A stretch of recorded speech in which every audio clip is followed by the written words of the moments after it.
How to turn on autoplay on YouTube. Hello everyone, I am Bishaka and welcome to our channel. Now let's get right into the tutorial.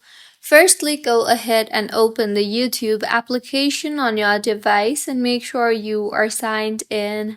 Now tap on your profile icon on the bottom right of your screen and then tap on the settings option on the top right of your screen. Here, under the video and audio preferences, you will see the playback option. Tap on that and then go ahead and toggle on the toggle button for autoplay next video, and with this, next video on your YouTube will be played automatically as soon as the current video finishes playing.